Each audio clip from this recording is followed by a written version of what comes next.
This is draft season presented by Moody's, a proud sponsor of the New York Giants. I am John Schmelk, joined as always from Essentially Sports, Tony Pauline. Tony, how are you, man? I'm okay. I'm okay. A little bit of a break of the upcoming weekend. A lot of awards being handed out, but it was an exciting conference championship weekend for in a lot of with a lot of those games. Yeah, Army Navy coming up this week. Then we're going to have, obviously, the college football playoffs. We have that field. We're not going to do much on the field in this episode. We'll have next episode to complain about that. So stay tuned for that next week. And later on in the show, Drew Fabianich from the Senior Bowl, their new executive director, will join us to talk a little about the invitations that have gone out. Many have been accepted already if you're following them on social media. So a lot to talk about with Drew. But first, Tony, let's start with one of the smaller conferences last week. James Madison finding their way into the college football playoffs because they were able to knock off Troy in the Sun Belt Championship game. Resounding win. They finished the season 12-1. Their head coach, Chesney, is headed to UCLA. But in the preview, I spoke about Ra Thomas, the receiver from Troy, going up against James Madison, which has the best defense in the Sun Belt. Finished with 3 receptions for 82 yards. He's an explosive receiver with big playability. He's got a nice NFL frame. He catches the ball well. If you missed the show last week, he was with Georgia. He was highly rated by scouts prior to the 2024 season. Had some off-the-field legal issues, was dismissed from the Georgia program, did not play football in 2024, has had a good season this year at Troy.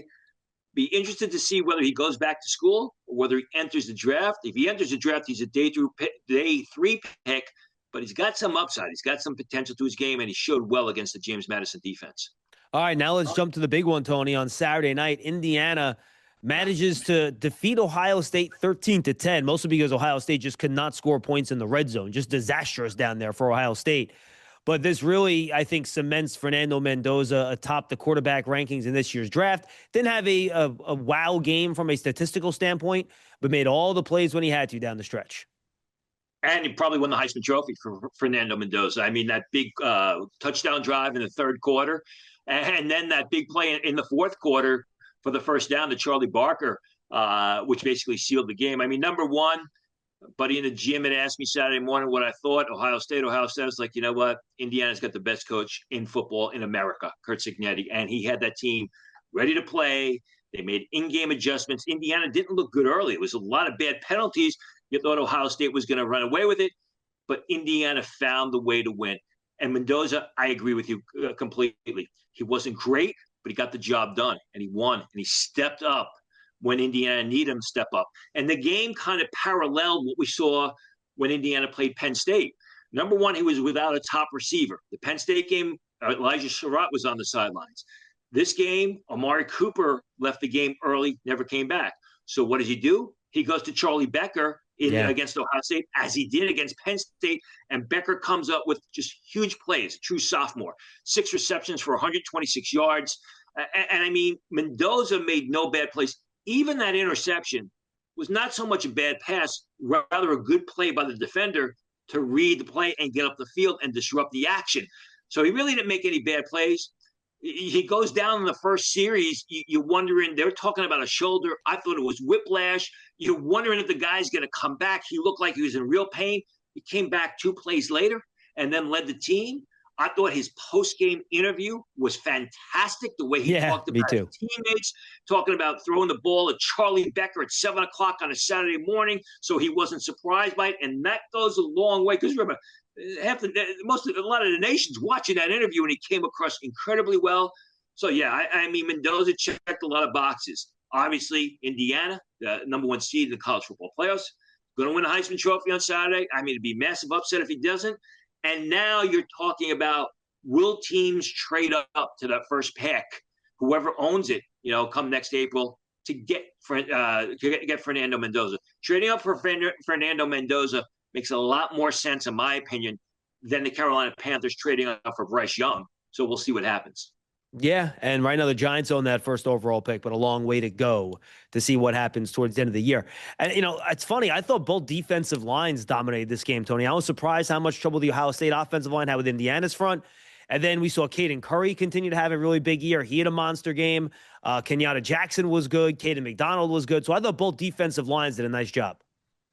Caden Curry played lights out. I mean, that has to be the best game of his college football career. There's no doubt. And he was playing over right tackle, and he was unstoppable. I mean, what really stood out to me once again were those two undersized Indiana pass rushers, Kamara and Wiles. As the other kid's name is, I'm sorry, Stephen Daly. Mikael Kamara and Stephen Daly. Both are late round picks. Daly's a transfer from Kent State, but they're tough. They're fierce. They run a lot of stunts and blitzes and games up front. And, they really had Julian Sayin running for his life. They really exposed Julian Sayin, who's a smaller quarterback, who doesn't have the great mobility, and he really struggled. And I think we saw it last year, if you remember, with C.J. West. I mean, C.J. West wasn't highly rated coming in the scouting process, had a real good year, transfer from Kent State, plug in the middle of that Indiana defensive line. Went to the Shrine Bowl, made play after play, ended up in the late rounds. I think that's what's going to happen with Kamara as well as Daly. And I got to tell you, the other player who really stood out to me was D'Angelo Pons. Yeah, he was good. Yeah. Indiana. We talked about him last week in the preview. He's a smaller guy. That was a concern. They mentioned it during the broadcast, but man, I mean, he's a small guy that plays big football. He was not intimidated at all. Stopped Jeremiah Smith in the red zone, competed, really good ball skills.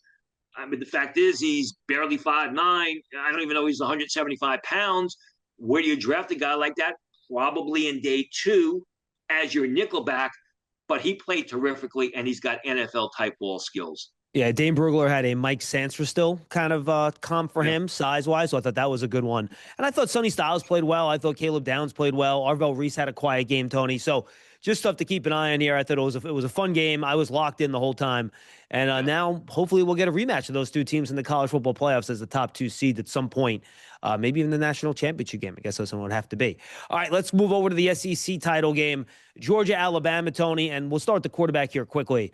Ty Simpson's got to go back to school. The end of his season just was not very strong. He struggled to get in this game, and I just can't imagine. Look, I guess if a team tells him they'll pick him in the top 15, it's hard to argue with it.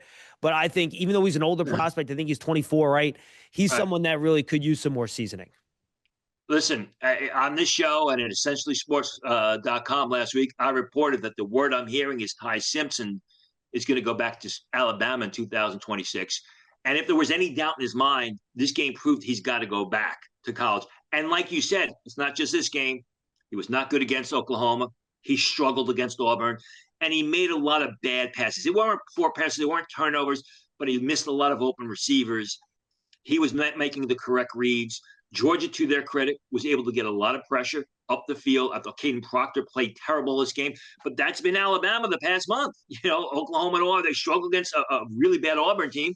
And then they just got pounded. I mean, this really wasn't a game.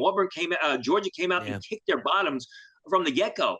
And Ty Simpson did not play well. And you're right, he's overaged, but he only has 1 year of starting experience on the college level, which we've talked about multiple times on the show. Really has to go back. He's got a great quarterback coach there in Ryan Grubb who can help develop his game. Even if a team says, we're going to take you in the top 15, the learning curve, the curve in the NFL is so much steeper. The competition curve, the training curve, the classroom curve. You got to wonder if he's ready for it based on what we've seen, the past month, as well as the Florida State game to start the season. Yeah, absolutely. I'm with you. Anybody else in this game jump out to you, Tone? Well, like I said, I thought Caden Proctor played poorly.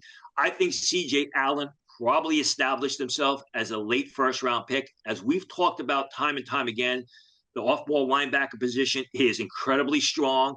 C.J. Allen's going to fit into that, bottom half of round 1 area if he enters the draft. I would be surprised if he doesn't enter the draft.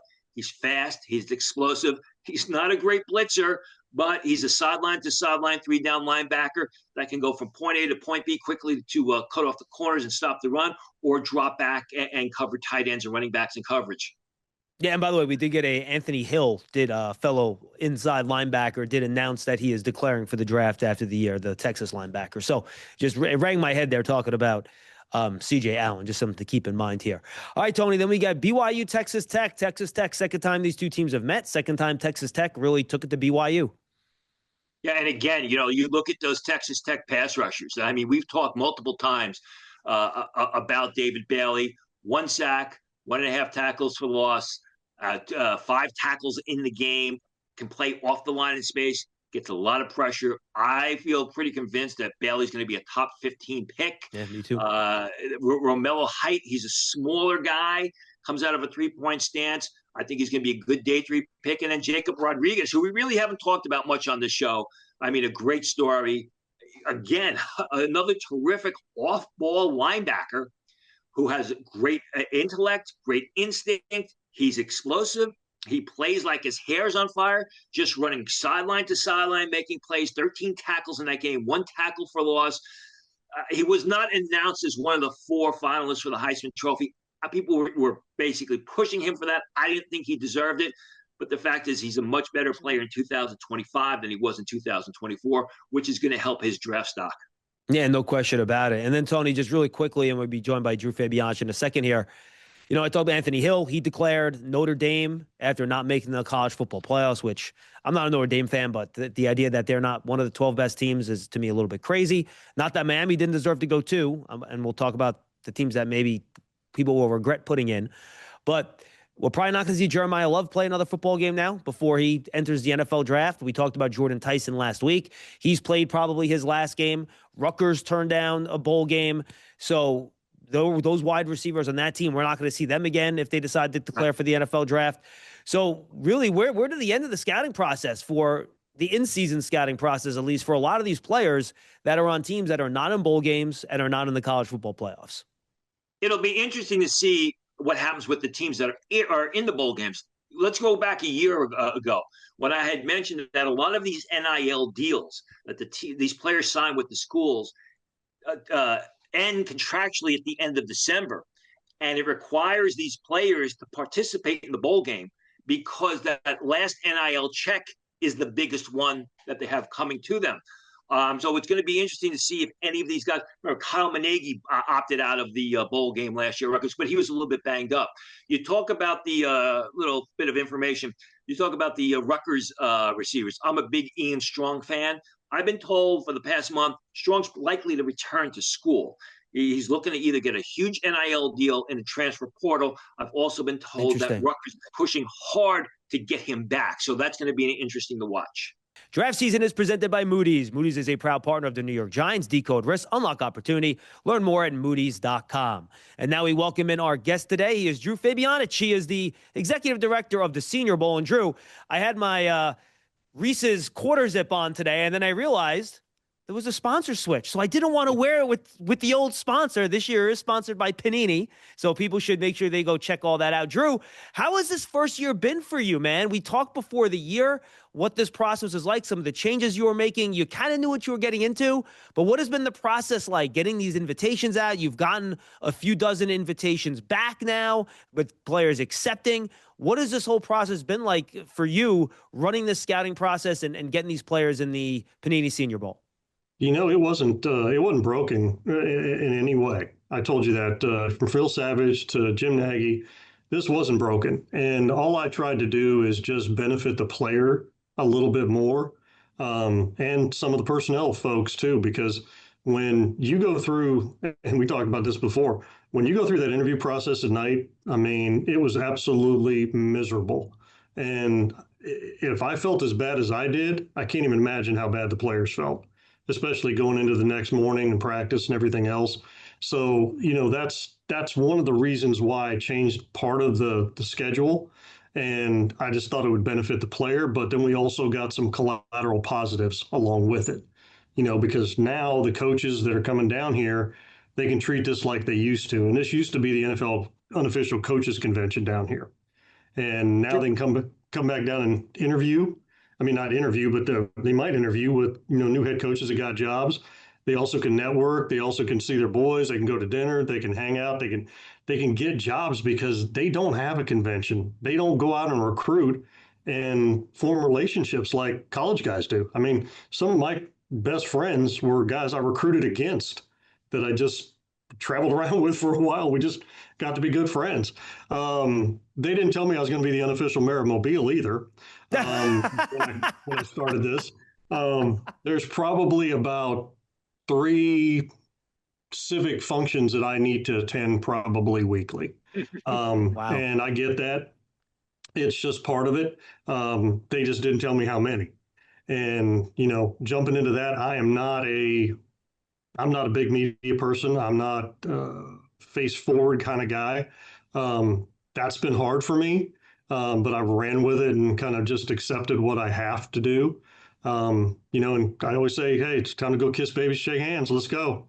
You know, so been a good process, John. I mean, and we didn't change much. We still have 10 scouts out there that are doing areas, and most of it's tape work. And when they do need to go to games, they go to games, but we can't afford to actually pay them to go on school visits. We don't have the budget for that. We got, gosh, I mean, hundreds of years of, NFL experience on our staff. They do a great job. They're kind of like, they're our cross check in the fall, but then we cross check them as soon as we get their grades. So that's when we put the whole list together and we put the invite list out. That's kind of how the thing has worked. I mean, how it's worked in the past. It's just changed just a little bit here and there. And I get everybody involved in the office. And again, it's no different than how we put together a vertical board in the NFL. No different because I've got every position stacked, of here's number one quarterback all the way down to the 20th. And as soon as we figure out that he's not coming, then next one moves up. I mean, no different. Sorry, that was a little long-winded. I apologize. No, it's a good answer. It's funny because I've been going to the Senior Bowl since 2000, the past 25 years, and I always said people talk about the play on the field, but it's always been a huge job fair off the field with coaches, looking for jobs and things like that. I want to get to your invitation process. The NIL the past couple of years, and especially this year, has probably thrown a wrench in the works. Do you have an expanded list? Do you expand the list of players that you're thinking of inviting? And when you send out those invites, do you ask the player to respond by a certain date? So if he says, I'm not going to go, you can move on to the next player. Correct. The NIL piece, I think it affects it the other way. Not so much, that, hey, these guys think they're going to get paid to come to the Senior Bowl. No, that ain't going to happen. You get paid because of boosting your draft stock, and you make a heck of a lot more money by performing down here against the best. I think you see more guys that are that 5th to 7th round pick that actually stay in school now and don't come out as juniors like they used to. And gosh, before this, I'm guessing there used to be close to like 200 to 220 juniors that would declare. I'll bet you there won't be 70 this year. Yeah. Wow. There won't be, because again, their school's paying players 4th round money to stay in school, for another year. And I get that because that's guaranteed money. And a lot of these guys in the back of their head, they're going like, hey, that's guaranteed money. And that agent, if he's smart, is going like, hey, just because you're a 4th or 5th round guy, you may not make that club.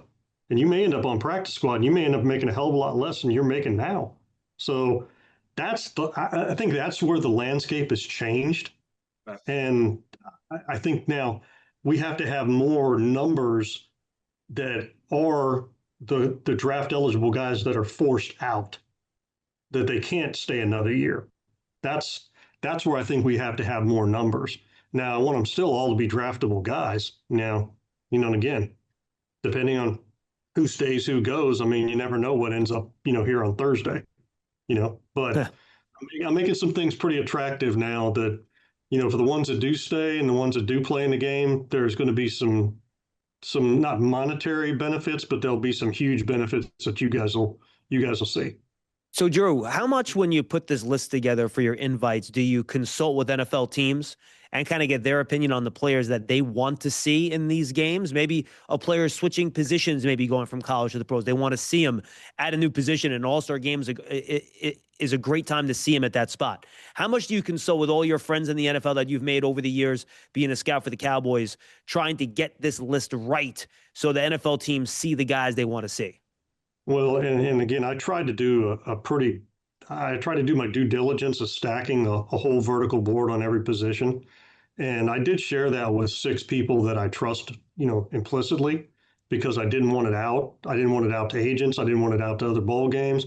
I didn't want to do somebody else's work for them. Right. What I asked them is I said, am I out of whack on any of these? Do you see a guy below that needs to be up? Do you see a guy that's above that needs to come down? And again, like you said, hey, is there an outside linebacker that's maybe undersized that you want to see a stack backer because that's where I think he's going to be? Is there a safety that maybe a will? And again, they do say that they'd like to see some guys, but really it's about like kind of those late bloomers that kind of performed really well and Right. maybe only performed really well for like 6 games. And it's like, let's find out what he is, because a lot of these guys, exactly what they are, and they're not going to change. They're not going to get any better. They kind of are what they are. You want to get the guys with a little bit more upside. You want to get that guy that's got just that little something different. And maybe you didn't get to spend enough time evaluating a guy because he may have been a transfer. Yeah. I feel sorry for the NFL scouts out there now I used to go into school and there'd be like 8 guys at Ohio State. Now you're writing up 24 guys, because you don't know who in the hell's coming out and transferring in. And hey, where was he at last year? Did he perform well? You got to go back on tape and watch. It's a hard job now. Just because of this. Now it's going to start easing up because the COVID year disappeared. And then hopefully they're going to do the 5 for 5, hopefully here soon in this coming month, to where they can get that extra year and that's it, instead of suing for another 6th and 7th year after junior college or whatever. So it's just got to get squared away. The NC's got to do something. You mentioned underclassmen. When do the underclassmen invitations go out? After a guy announces, like Anthony Hill, John was mentioning before, Anthony Hill, a linebacker from Texas, has declared for the draft. If you have your designs on inviting Anthony Hill, is it going to be after the underclass, after they make that official announcement that they're entering the draft, or do you look at the seniors first and say, okay, we'll hold a couple of invitations back for underclassmen? I'm holding back a lot of invitations for underclassmen that I think are coming out. And again, I've made agents well aware of that. And I'll say, look, your player is 5 down, and I'm waiting on 4 juniors, something like that. If they're a graduate already, I can invite them right now. If they're not a graduate, I have to wait till they declare between the 6th and the 12th. Okay, to publicize it. Now I can tell you that, maybe I'm talking to some agents about those guys already. And, that's all I can do right now. But I am holding back spots at every single position. And I'm counting that on the guys that, I'm going like, okay, he's probably coming out, and I probably have talked to somebody at the school that has told me, yeah, he's coming out, or no, he's staying. And some coaches have actually asked me not to invite them, even though they were a graduate, because they were trying to keep them in school. Mm. And now, do you do that though? Yeah, I do, because again, I'll hold that invite if the head coach asks me to. But if the kid declares and he's a graduate, he's getting an invitation the next day because I can. You know what I'm saying? But I'm respecting his wishes, because when I was coaching, if you got invited to the Senior Bowl, you're going like, hey, that's a big damn deal. And I'm going to get drafted, and I may get drafted high. Well, that may influence a kid to leave when the head coach really thinks he needs to stay. Or the head coach asks me, hey, do you think he needs to stay? Yeah. And now you can only turn in 3-year guys to the advisory. So they're coming to me about the value on the players and saying, would you mind saying something to them or telling them exactly what you told me? Like, hey, you probably better stick around. You're really not anything more than a 4th rounder, and you could increase your value next year, and because the advisory was getting so many guys that the coaches were turning in, that they said, we can't expect the NFL to grade all these guys on 1st or 2nd round guys or go back to school. So a lot of them are coming to me. And because they know I'm watching them, because it's either, hey, is he coming out or do you want him to stay? And that's how I have to play it because I want to be respectful of the head coach and their program. I do. So, Drew, I get the feeling then that we might see more underclassmen than at the Senior Bowl, even though the number of early declares might be low, that those players might be more interested in playing in an all-star game. Should we expect to see more underclassmen at the Senior Bowl than we have in the past this year? I would say yes. But again, I think the number isn't going to be as high on the declaration side because Right. I think those fifth, sixth, seventh round guys are going to stay in. Now, would I have invited them if we were low at the back end? Yeah, I would have. But again, I'm not really sure how this is going to work. With the juniors now, Right. and I mean, because put it this way, there's some quarterbacks that are going to go back and they're going to make a lot of money staying in.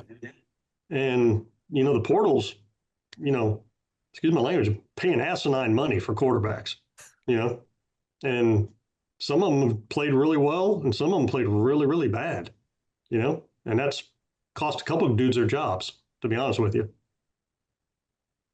Talking about quarterbacks, we've seen in the past Senior Bowls where each team has 3 quarterbacks, and other years where each team has had 4 quarterbacks. There have been 8 quarterbacks at the Senior Bowl. The quarterback position, I think, is up in the air, especially with the underclassmen, because I don't think it's lived up to expectations. What's your feeling right now that you can share? Are there going to be 6 quarterbacks, 3 on each side at the Senior Bowl, or do you think that number could move up to 8, 4 on each side? I'd like to have it at 8, to be honest with you. I would. I think that's fair to the process, and I think that now we can actually spread the wealth. I mean, with practice and with the game snaps to where they're all kind of comfortable. And with 140 guys out there, I mean, you should only play like 20 to 25 snaps at most anyway. And most of your reps are going to happen during the week, Right. and that's going to be the piece that's evaluated. But the piece about the competition is always huge with NFL personnel and coaches because if a guy doesn't want to compete, especially a quarterback, there goes those red flags. Everybody's, hey, they're always bitching about a guy not throwing at the combine. Well, quite honestly, if I were a quarterback and a highly rated one, I wouldn't throw at the combine either. Because, I mean, I don't work with any of those guys. Yeah. I mean, I have no timing with any of those guys. I mean, I want to throw to my guys, And obviously, I don't care if they throw at the combine. I just want to see them throw. I mean, I want to see them play. And when they're playing the best against the best, that's a good thing. So, like I said, I bounced around a little bit on that one. I apologize. No, that's all right. We talked about the quarterbacks. Any other positions this year, Drew, where you found it very difficult to narrow it down to a number of guys where they were just super heavy? And on the other hand, any positions where you're like, all right, I'm going to have to expand my breadth here a little bit because I'm having trouble filling up the 2 rosters? That one's easy. This is a real heavy defensive end and edge rusher class. I mean, real heavy. I'm probably going to leave 8 to 9 guys, out that I would be real happy to have any other year. I mean, but this is really, glutted in probably first and second day guys that are pushing guys out, of this game. It's just the way it works every year. I mean, like last year was the defensive interior linemen were stronger than the defensive ends, right?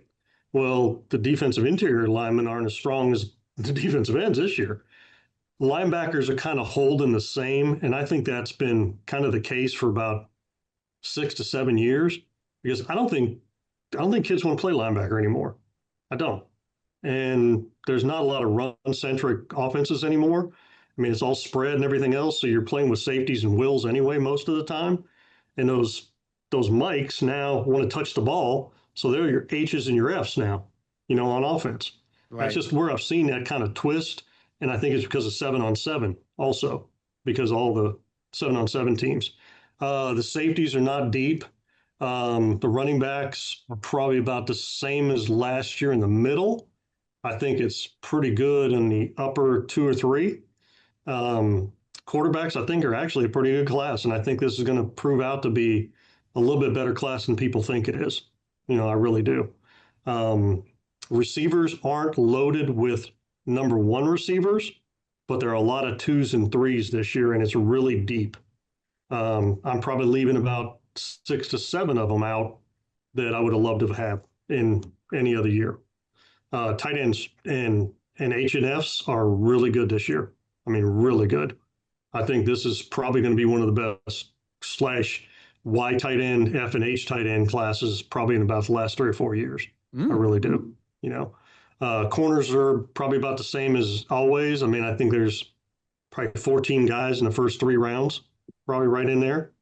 So it varies every year, and you know that. I mean, it's kind of the luck of the draw and who actually comes out early and who actually stays in. So we'll see. But I'm really thrilled with the pass rushers, with the edge guys. I really am.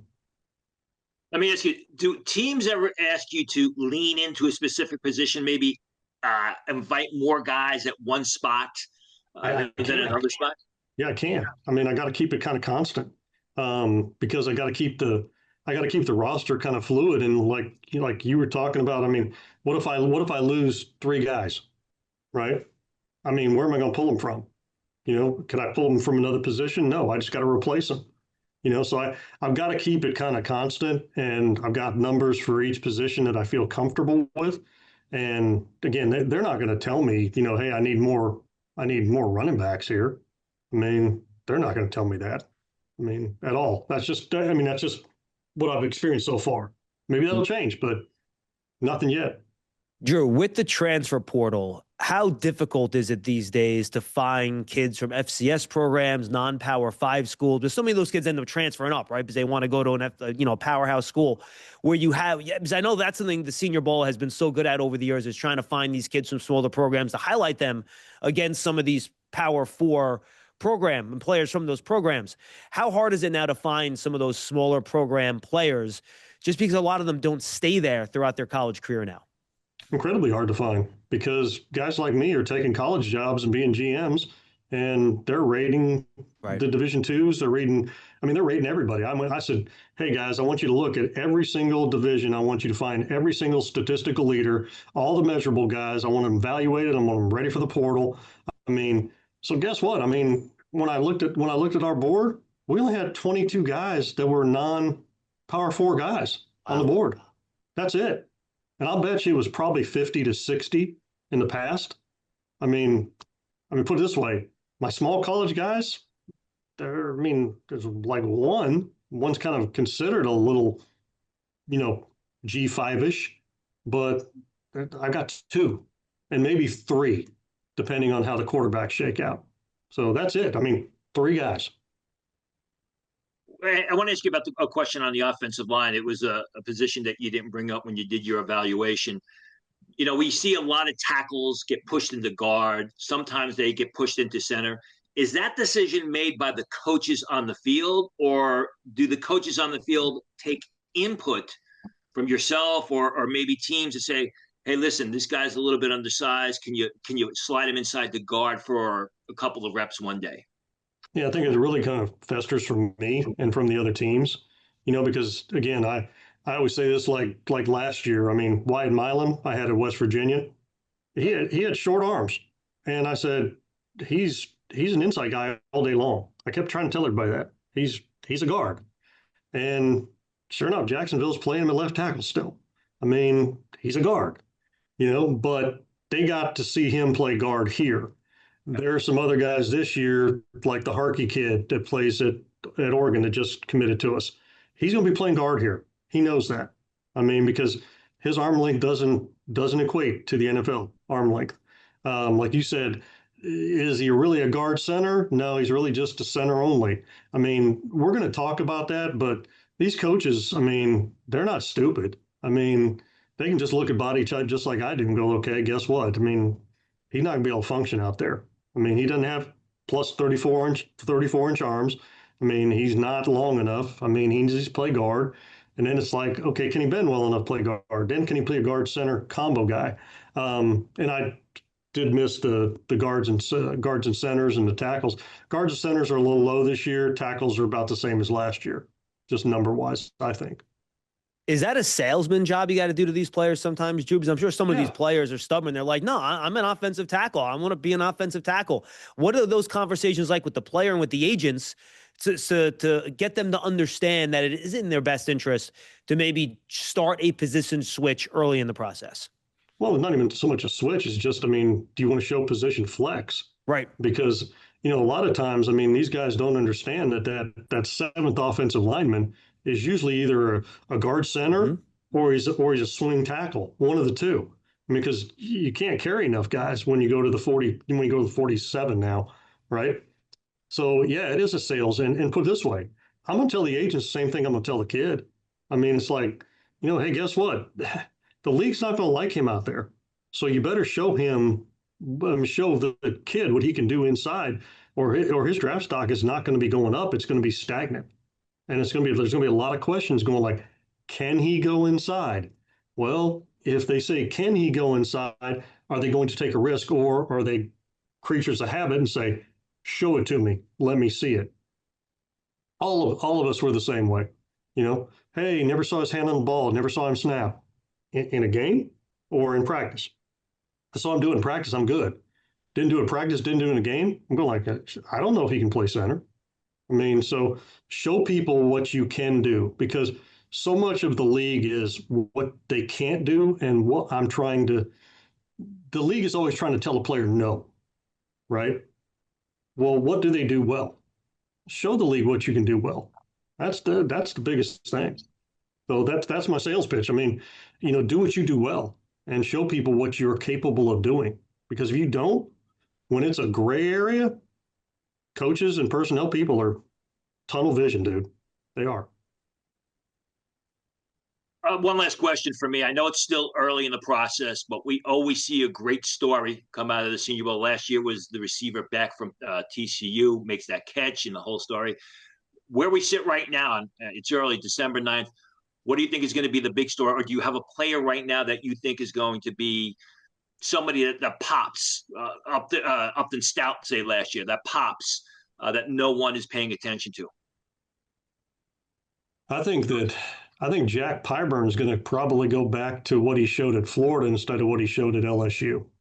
I think he'll show people he's a hair on fire guy, and he's one of those types that's going to make it really, really difficult on guys down here. Like you talked about, a couple of the non-big name guys, but Chris Johnson at San Diego State, he's going to play. He's going to play really well here. He really will. He stayed there the whole time. I mean, he's developed. He's become a really good player. The Demings kid from Stephen F. Austin, long corner that is really good in press, really good, got really good length, and he's got really good feet for his length. And people don't understand what I mean by that is when you're short-limbed, you should have great foot speed. When those limbs get longer from that knee to that heel, I mean, it's harder to move that body and have good foot speed. He's got really good foot speed. He just needs to gain some weight and get some strength and mass. But I think, that'll be a story. I mean, quite honestly, Michael Taff, I mean, just off the field, what he's done. I mean, just the community service he did for the floods and everything else down there. I mean, for those kids, and I hate to say it, but he's a mighty little dude. I mean, and he's going to play in the slot. He probably won't be playing a ton of safety here. Now he's capable of playing safety, but he's a slot body. So they're going to want to see him play in the slot and play it free. So, I mean, is he a third round guy? No, but he's going to show people his value, and heck, he's a walk on and earned everything there. Plus, like I said, great in the community. I mean, great community service. We got a lot of guys that have put a lot of great community service out there too, which I think will get highlighted too. One of my favorites, is probably, well, I can't say his name because he's an underclassman, but there's a running back that, and it's not Jeremiah Love. There's another running back that's an underclassman that I'm really excited about, and I look forward to him coming down here. And he reminds me of a better Tony Pollard. All right, yeah. I like that. So, Moody's is a proud part of the New York Giants, uniting the brightest minds to turn today's risk into tomorrow's opportunities. Learn more on Moody's.com. Drew, a couple more from me real quick. Okay. What position group have you changed your mind on the most from what you thought about them before the season, where maybe we've had the most guys kind of reveal themselves to be really good and has kind of lifted that group up? Which group do you think has really forced you to rethink what your priors were before the season started? Tight ends. There are more quote wide tight ends out there this year than I think have been in quite a while. And I mean guys that now, are they George Kittle? No. But there are guys out there. There's 2 or 3 guys that can do everything. And now, are they phenomenal at it like Kittle? No. But there's 2 or 3 of them that can do everything.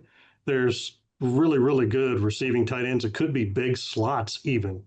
They've really changed my mind. And like I said, it's going to be a really good group. And there's one tight end I was talking to last night. He was like, hey, he says, I feel like I'm a first rounder. I said, really? I said, well, you better come down here and prove it, because I think there are 2 guys that are just as good or better than you are.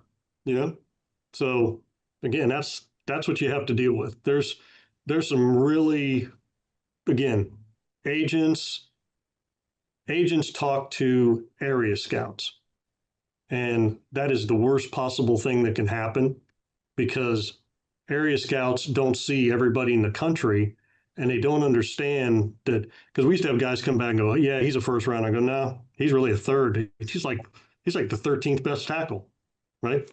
Right. He's not a first rounder, but in his area, that's like his best player.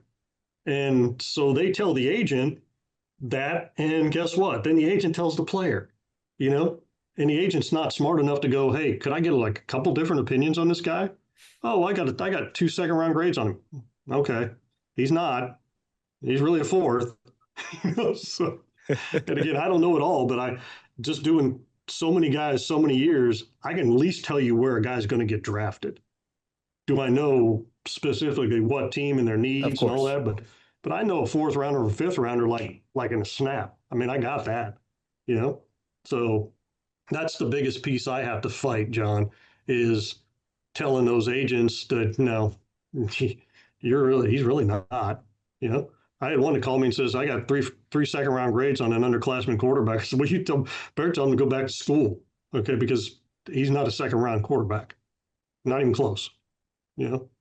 So yeah. It's funny because I not to your extent, but they'll tell me, I got a second round grade, and I respond second round on the last day of the draft, on the 3rd day of the draft. If he's not that good, you may want to try that angle on occasion. Yeah, I try to be as polite as I can. Of course. And put it this way, if they start arguing with me, I'm like, gotta be honest with you, I really don't care what you think. I really don't. I mean, again, did you really watch it? Because I promise you, I've said this, and you might want to try this one too. What do you think about him? You'd be surprised. Yeah. They can't tell you a damn thing. Exactly. And they're looking for me to give them an evaluation so they can go back and tell the kid what he needs to improve on. And I'm like, that's interesting. Why am I giving my information away for free? Because I don't work for you. You don't pay me. So I'm sorry, soapboxed. Sorry about that. Nah, I love it. When does your evaluation and decision-making process start on who's going to be coaching the 2 teams? I'm assuming it's going to be the all-star coaching format again, right? So you got to start picking individual coaches at each spot. Do you already have like a working list from people around the league that you would think about? Obviously, it depends what teams make the playoffs, what coaching staff is all retained and stuff like that. But where are you in that process? Well, put it this way, it would be really a bad look for me if I reached out to teams about their coaches thinking that they were not going to be in the playoffs. Of course. So I actually have to start reaching out to the ones that are mathematically eliminated now and just say, could we get a nomination list from you guys? And then it's going to go to the league. And there'll always be that maybe 2 to 3 spots that we'll save for that first round of the playoffs that, those teams could possibly squeeze a guy in if they wanted to after, they get eliminated. But I don't want to tell them possibly getting eliminated either. So it's like, hey, just, I know you're in the playoffs, but could you give me like two guys, that, maybe you think could play, coach in the Senior Bowl. And then the league and I will get together. We got 4 people that I, discuss this with, and then we'll put that together about 14 days out to 13 days out from the game. And, and again, it's still a little fluid past that first round of the playoffs to where some of those guys may get squeezed in. So that's what they want to do. And I get that because it's a developmental piece for the coaches. And it's also because, like I said, they don't form relationships other than the staffs they're on or the staffs they've been on. So it's good for them to coach with other people too and get to know other people on staff. So, because you never know. I mean, could get hired by somebody that you work with for 3 days. You never know. And by the way, you talk about being a coaching convention. The Giants might be still looking for their head coach at the time the Senior Bowl comes along. So we'll have to see how that ends up going, depending Gosh, on how I would hope they wouldn't be. Well, you'd laugh though. It was the year that the Giants hired Pat Shurmur, and I was one of 2 people from our department that were down there covering the Senior Bowl. And on my cell phone, I had to take the first picture of Shurmur and Gettleman together sitting in the stands at the Senior Bowl watching practice. And that was like literally Giants hire Pat Shurmur, the picture on the website. So sometimes these things go on a little bit longer than you might want to think, depending if your target might be in the postseason. You know what I mean? That happens sometimes. Oh, yeah. And can I go back real quick on college ball? Sure. Maybe they should have called Matt Campbell the first phone call Penn State instead of waiting. Mm-hmm. Well, Drew, let me ask you, how do you handle something like that? I mean, you got the Titans and the Giants I have a question as to who's going to be coaching them in 2026. Do you send that nomination list out to franchises who basically we don't know yet who their head coach is going to be? You have to. I mean, because you never know. I mean, and again, if that doesn't happen and those guys end up, out of work or whatever, and they come down here, I mean, it's still an opportunity for them to show people that they can coach. I mean, again, hopefully they're not getting nominated because they can't coach. Hopefully they're getting nominated because they actually can. So, I mean, I got to play it both ways. I got to be respectful, but I also have to say, hey, I don't know if they're going to be there, but there's some guys there that can coach. I mean, so why not give them an opportunity? I mean, I wish I'd had this opportunity when I was coaching. I mean, hey, just at least get to know other guys, especially, like people, if you know what I mean, coaching wise. Yeah, for sure. All right, Drew, make your pitch before we say goodbye. Why should people tune in and watch all the Senior Bowl practices in the game? If you're down there, why should they come out to the game? Why is it such a great experience down there? Well, first of all, I don't know how the game experience is. I've just heard it's an incredible game experience. But here's my pitch to what I've always said, just in the state and when, I'm out speaking to colleges and, and when they bring me in, where can you go and watch more draftable players at one place at one time? True. It's that damn simple. Actually playing football, by the way. That's right. That's right. I mean, because somebody will say like, well, Alabama, Auburn. No, that's not the case. Not everybody on that 22 now is going to be playing the NFL. Mm-hmm. Everybody here is going to get drafted. I mean, that's just how it always has been. And to say that it's just a local game, it's not. I mean, it should be more nationally pieced, from different media areas like the New York, like the Denvers. I mean, they ought to be covering this a little bit thicker, I think. And some reason they don't. I mean, because they think, oh, well, we can just watch it on TV and listen to everybody else. Being down here, there's a lot to be seen that's not seen on TV. Yep. A lot. And you're also going to hear a lot more down here than you would if you weren't somewhere else.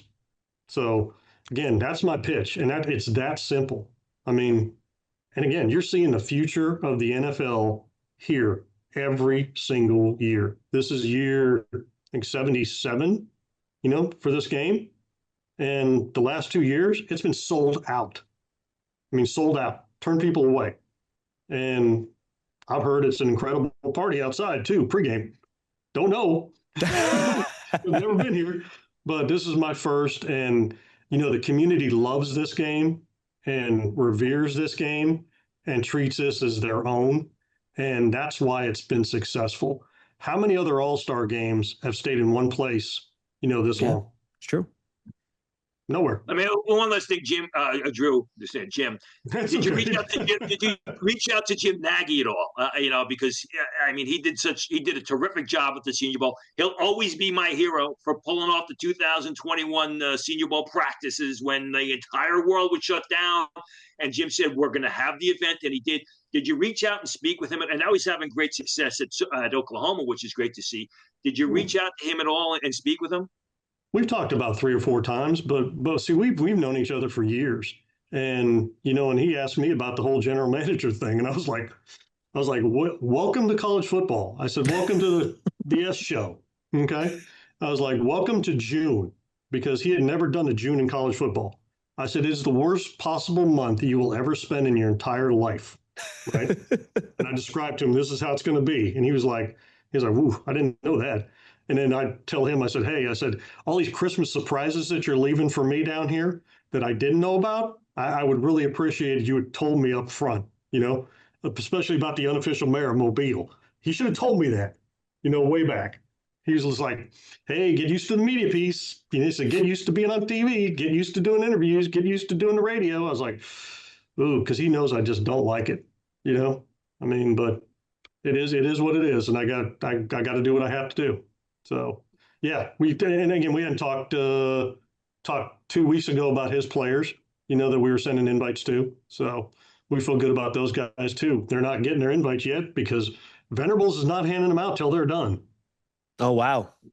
There's a lot of them, guys. I mean, I know Mario's not going to do it at Miami. I know a lot of coaches that are not going to turn them over till they're done. I mean, Ohio State will hold them until they're done. Promise you. Indiana's went out yesterday. What is the thought process behind that? When you're coaching, you don't want any distractions. You don't want to single players out for those certain honors that other guys may feel that they're equal to, which they're not. That's why I was just at, it'll be out today. I was at Lubbock yesterday. They asked me to come out and do their invites, and they were doing their senior appreciation night out at a steakhouse out in, way out from Lubbock, about 15 miles out, kind of like that ranch. And they said, hey, could you just do it there? And I was like, sure. I mean, so I did the Senior Bowl invites before they did each senior appreciation, that night. And we did one local player that I did him early and put him on a Zoom call. Jack Gilmore set it up for him. He's a local here, Lee Hunter, who's out of Texas Tech. And he had his head coach from junior high, high school, his mom, and the principal all on the invite call. That's awesome. Yeah. And he was so jacked up. I said, hey, somebody wants to talk to you. Sat him down, right? And when he saw his mom, it was over. Face just blew up, So, but yeah, that's what I did yesterday. So, I mean, there's a lot going on, and there's always a lot going on. So for those steaks, and by the way, for those steaks in Lubbock, did they just pull the cow off the ranch 100 feet away, bring him in the back, and just start grilling them up? I'm gonna tell you what. Now it was the best. I mean, they had 250 people there, and they had all the steaks already done in a cooler, right? They all had them by temperature, right? You got to choose them out of a cooler.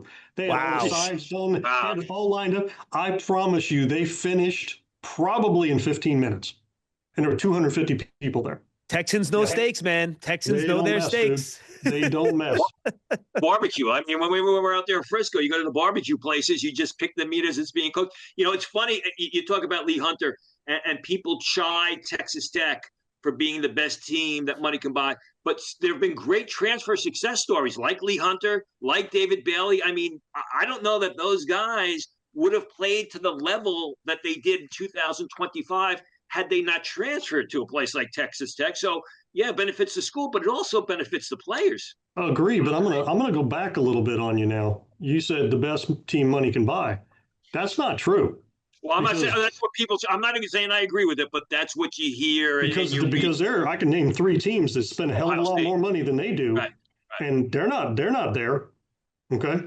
So, I mean, again, I think they just did a really, really good job of the evaluation process on finding exactly what they needed. I mean, gosh, I think they went from like 100th in defense to like fifth. And they say, well, they spent $7 million on the defensive line. Well, guess what? They also have a boatload of sacks, a boatload of pressures. They stopped the run. I mean, so guess what? Why don't you give Joey some credit and James Blanchard for bringing in the right guys, okay? Instead of going, well, it's just money. No, because Oregon spends more money than they do. Ohio State spends more money than Texas does. They spend more money. I mean, Texas A&M spends more money.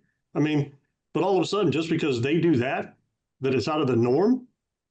So again, I'm kind of supporting them because I like the idea that guys should get credit for evaluating the right players instead of busting on the wrong players. Because put it this way, there's a guy that got his job. He got kicked out the curb because he chose two quarterbacks, right? None of them could play and spent a lot of money on them. So he's out of work. Okay. Well, maybe if you had somebody like James Blanchard running around that place and said, no, these guys can't play and we ought to be signing this guy, he might still have a job. But these coaches, they see like, I want to control everything and I know more than everybody else does. Well, go coach. Let the guy that's a player personnel professional handle that piece of it. That's what I did. It was like, hey, guess what? You go coach ball, I'll handle everything else. Let's roll. So again, I didn't mean to go off, but I get tired of hearing that about Texas Tech getting that brought up every single time they're on TV. Well, Drew, go ahead. No, go ahead. I'm sorry, I didn't mean to interrupt you. I thought you were done. I just like, why don't you want to say how much Oregon spent on their D line? I bet you it's comparable.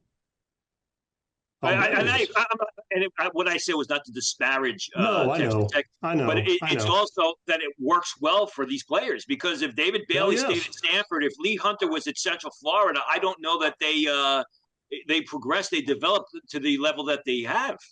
And Romello Height. Romello Height, exactly. Yeah.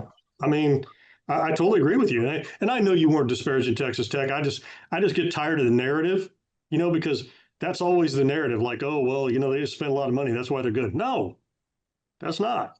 That's not why they were good. They chose the right guys, And put it this way, when I was with the Cowboys, when we chose the wrong guys, guess what? We got penalized for it. It's like, guess what? That guy that can't play, that's your fault. You're the one beating the tom-tom for him, And guess what? Our coaches didn't use him the right way. You'd always say that, whatever. But no, I didn't mean to say that at all, John. No, that's all right. No, we're all good. And by the way, Drew, speaking of which, our mutual friend, speaking of scouts that got yelled at for stuff, Brian Broaddus sends his regards to you, by the way. Oh, gotcha. Yeah. Well, ask him about the Tony Romo story one day. I will do that. And by the way, you say you don't like doing the media stuff, Drew. You're pretty good at it. This was a fun conversation, and it's nice to get an honest, true take from someone that's done the scouting and on the college side and on the pro side that's able to kind of put this all together in a logical way. So we really appreciate the time. Thank you. I appreciate that because I don't care for it. And again, it's just like you said, the best part about this with you guys, this was a conversation. Right. There are times when it's like, and I'll be nice about this. I refuse to do some media now because I don't get talking points. It comes out of the air and it's totally off base. And I'm trying to figure out exactly how to answer this. And I'm going like, wait a minute. I mean, what was the reasoning for even asking this question? And then I'm supposed to answer it. And then I get a paragraph long question sometimes. I'm going like, okay, how about if I just answer one of those? That's when I get flustered. And I'm not flustered, but I get pissed off and I get salty about it. And I'll finally just tell people, like, guess what? I'm not doing the interviews with those dudes anymore. Not doing it. And you guys understand. You guys understand ball, which helps a great deal too. Because we're just talking ball. Right. I mean, that's all we're doing. So I appreciate you guys too. I really do. Nah. We appreciate you, Drew. Thank you so much. And This is only the beginning of the chaos for you. I'm sure you don't quite know what the next 8 weeks are going to be like for you. I'm sure they're not going to be a ton of fun. There'll be a lot of long days and long nights, but I'm sure it's going to go great. Thank you so much for the time. Yeah, thank you guys. Thank you for having me, really. No, and thank you for coming on and giving us all this time. That's Drew Fabianich, Executive Director of the Panini Senior Bowl. We thank you for joining us on draft season, brought to you by Moody's. We'll be back with you next week with a preview of the college football playoffs. We'll see you then.